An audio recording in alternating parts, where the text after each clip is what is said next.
Welcome to best plus affairs. जैसे कि हम पढ़ रहे थे हाई कोर्ट एलडीसी के लिए बूस्टर क्लास, तो ये हमारी 23rd नंबर की क्लास होगी। 22 क्लासेज मैंने अपलोड कर दी है, तो आप चैनल पे जाके और प्लेलिस्ट में जाके आप वो क्लास देख सकते हैं। आपको मैं यकीन दिलाता हूँ, अगर आप क्लास फॉलो कर रहे हैं तो 40 मार्क्स आपके कहीं नहीं जाने वाले हैं, अगर आप सीरियसली फॉलो कर रहे हैं तो। चलिए शुरू करते हैं सबसे पहले हिंदी के प्राइवेसी शब्दों से। तो वर्षा, जो वर्षा होती है उसके प्राइवेसी शब्द कौन कौन से हैं? बरखा, पावस, वृष्टि, बरसात, मेह, बारिश और पावन। ठीक है, तो आपको जो वर्षा है वो इंपोर्टेंट इसके अंदर कौन से रखने हैं वो आपको मैं अभी बताऊंगा।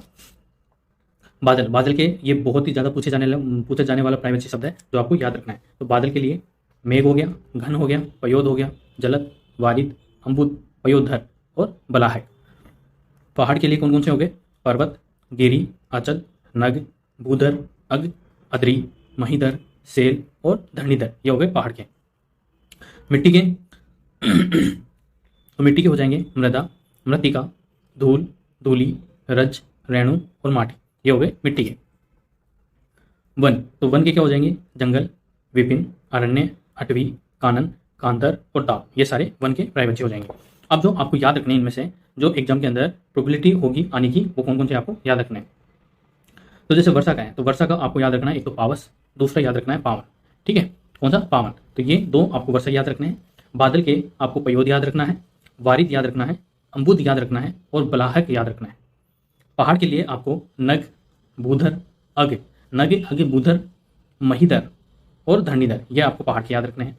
मिट्टी के आपको धूल, रज, रेणु, ये तीन आपको मिट्टी के याद रखने हैं। और वन के तो आपको लगभग सभी को आते होंगे, फिर भी आपको अटवी और दाव, ये दो आपको याद रखने हैं।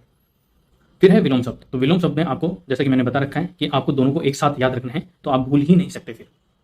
जैसे है आकर्षण का विकर्षण, उल्टा का पतिव्रता, योगी का भोगी, विशेष का साधारण, आर्द्र का शुष्क। आर्द्र का मतलब होता है गीला, ठीक है, और शुष्क मतलब सूखा।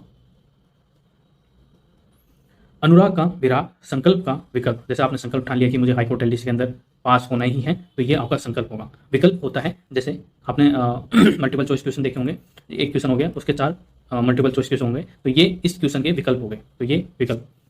कृपण, उदार, विनाश का रचना, रित का अनृत। ठीक है, रित का अनृत, तो ये आपको याद रखना है। फिर नेक्स्ट है वाक्यांश के लिए एक शब्द। संध्या और रात्रि के बीच का जो समय होता है, संध्या और रात्रि का जो बीच का समय होता है, जैसे सर्दियों के अंदर 6 से 7 बजे का टाइम और गर्मियों के अंदर 7 से 8 बजे का जो टाइम होता है, वो प्रदोष या पूर्व रात्र होता है। मतलब ना तो रात्रि और ना ही पूरी तरह से संध्या। रात का मध्य का भाग, जो रात के अंदर जो मध्य का भाग होता है 12 से लेकर 1 बजे के बीच का, उसको बोलते हैं निशीत। क्या बोलते हैं? निशीत। 6 माह में होने वाला, जो हर 6 माह में होने वाला है, उसको बोलते हैं षाण्मासिक। क्या बोलते हैं? षाण्मासिक।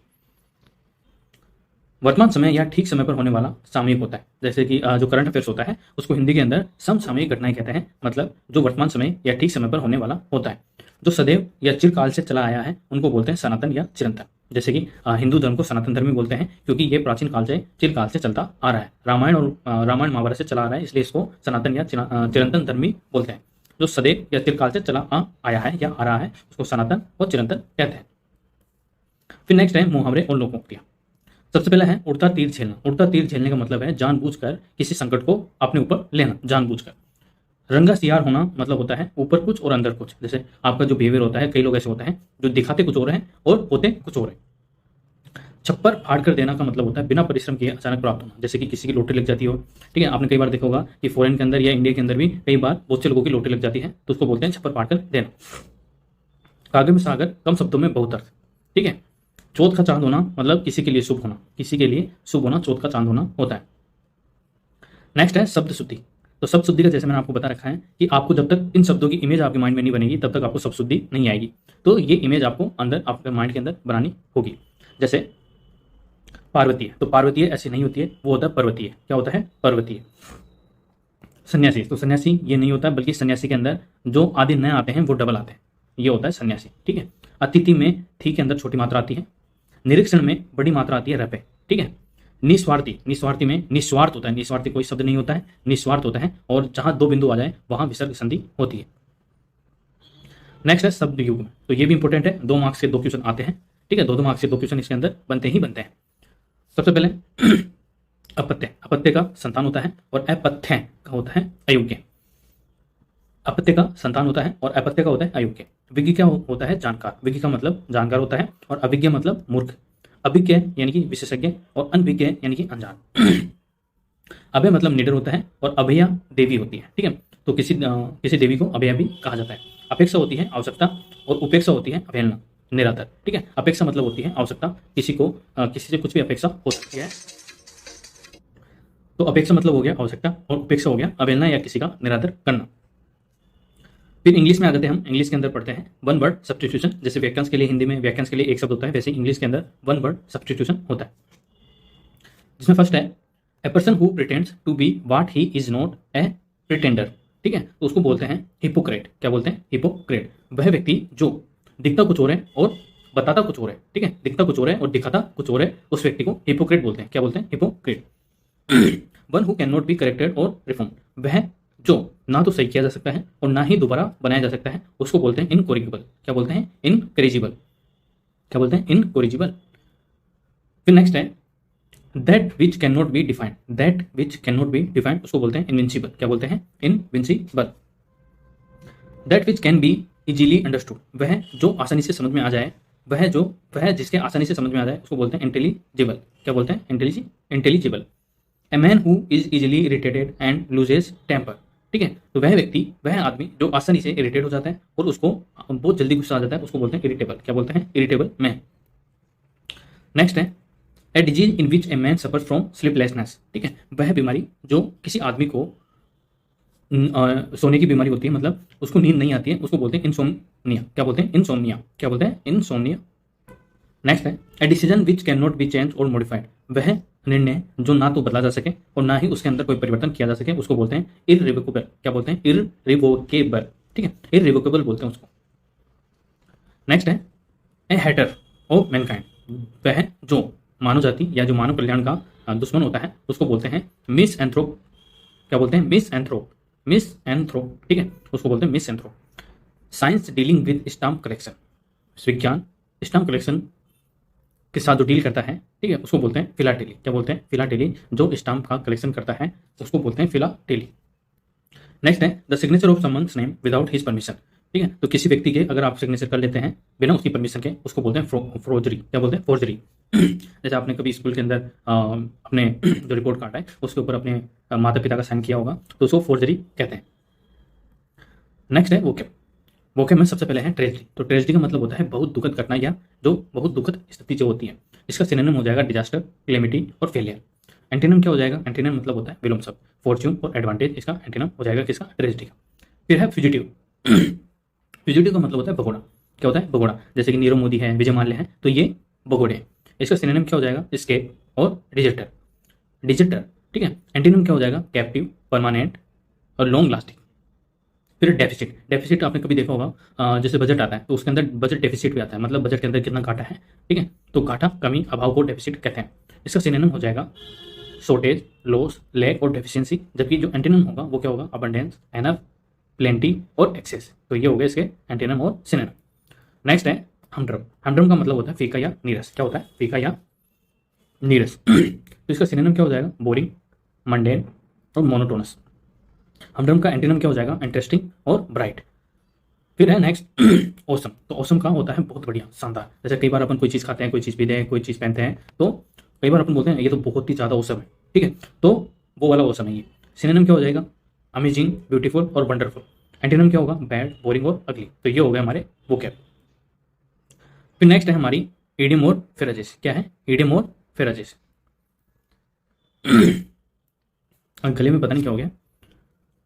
सबसे पहला है add insult to injury, to harm as well humiliate. मतलब किसी को नुकसान भी पहुंचाना और उसका बहिष्कार भी करना, उसको ह्यूमिलिएट करना, उसकी बेइज्जती करना। They told me I was too old for the job and then to add insult to injury they refuse to pay my expenses. ठीक है, मतलब वो उस जॉब के लिए बहुत ही ज़्यादा बूढ़ा था, लेकिन फिर भी उसको जॉब दी गई, उसने काम किया और बदले में उसको उसके एक्सपेंसेस, मतलब उसको सैलरी भी नहीं दी गई। मतलब उसको ह्यूमिलिएट भी किया गया और उसको नुकसान भी पहुंचाया गया। हेल्क्यून डेज। हेल्क्यून डेज का मतलब होता है पीसफुल डेज, यानी कि शांति के दिन। Everybody needs halcyon days. Next है एट स्टेक का मतलब होता है एट रिस्क, मतलब किसी जोखिम पर। He thought very carefully because he knew his future was at stake. वैसे तो एग्जाम की तैयारी अगर आप लगे हो तो बहुत ही मेहनत से करो। अगर आपका किसी का एग्जाम के अंदर नहीं होता है तो ऐसे कोई जरूरी नहीं है कि आप फ्यूचर में अंदर कुछ कर नहीं सकते, ठीक है। फ्यूचर में कुछ कर नहीं पाना ये एग्जाम डिसाइड नहीं करेगा। तो वही मैं कहना चाह रहा हूँ कि लेकिन एक बात जरूर है, अगर आपने मेहनत की है तो आप फ्यूचर में कभी असफलता देखोगे ही नहीं, हमेशा सफल रहोगे, ठीक है। ऑन द ईव ऑफ मतलब ऑन द ओकेजन ऑफ, किसी भी त्यौहार पर या किसी भी फंक्शन के ऊपर। I met her first time on the eve of my friend's marriage, मैं उससे मिला कब, जब मेरे दोस्त की शादी थी। एट एन आर्म्स लेंथ मतलब to keep at a distance, एक निश्चित दूरी पर। He has keeped his old friends at arm's length, ठीक है। फिर है कन्फ्यूजेबल वर्ड्स। फ्लोट का मतलब होता है उल्लंघन करना, ठीक है। क्या होता है? उल्लंघन करना। Many motorcyclist float the law by not wearing helmets, जो साइकिल चलाते हैं, ठीक है, कई बार वो अपना हेलमेट नहीं पहनते हैं, जो कि नियमों का उल्लंघन भी करते हैं। फ्लॉन्ट का मतलब होता है दिखावा करना। She like to flaunt her wealth by wearing furs and jewellery, ठीक है। कई लोग वह दिखावा करती है क्या पहनकर, जो अपनी वेल्थ है, जो अपनी अमीरी है उसका दिखावा करती है, क्या पहनकर? फर्स मतलब पंख के कपड़े और ज्वेलरी। बेलफुल का मतलब होता है हानिकारक। क्या होता है? हानिकारक। ही जस्ट गिव्स मी ए बेलफुल लुक, उसने मुझे बहुत ही खतरनाक तरीके से देखा। बैनफुल, एक है बैलफुल और एक है बैनफुल। बैनफुल का मतलब होता है अभिशाप, ठीक है। The legislation could have a baneful effect on the poor, मतलब जो लेजिस्लेशन है वो किसी भी गरीब व्यक्ति के ऊपर बहुत ही हानिकारक तरीके से या अभिशाप उसके ऊपर डाल सकती है। अलूजन का मतलब होता है प्रसंग। क्या होता है? प्रसंग। His statement was seen as an allusion to the recent drug related killings. फिर है इल्यूजन का मतलब होता है भ्रम। जैसे आपने कई बार मूवीज में भी देखा होगा कि इल्यूजन क्रिएट कर देते हैं। जैसे आपने किक मूवी के अंदर देखा होगा, वो इल्यूजन क्रिएट कर देता है सलमान खान, ताकि जो रणदीप हुड्डा होता है वो उसको लगता है कि वो घर के अंदर ही घूम रहा है, लेकिन वो एक्चुअली होता नहीं है। I have no illusion about the situation, I know it's serious, ठीक है। मतलब वह कहता है कि मेरे को जो सिचुएशन है उसके बारे में कोई इल्यूजन नहीं है, मैं जानता हूं कि इसके कितने खतरनाक इफेक्ट हो सकते हैं, ठीक है। तो ये थी हमारी 23वीं नंबर की क्लास। अगर आपको पसंद आई ये क्लास तो प्लीज़ लाइक करें, शेयर करें और चैनल को सब्सक्राइब जरूर करें अपने दोस्तों के साथ। और जो भी इस क्लास को देखने के लिए एलिजिबल है उनको भी शेयर करें, अपने दोस्तों के साथ शेयर करें जो हाईकोर्ट एलडीसी की तैयारी कर रहे हैं। Thank you so much.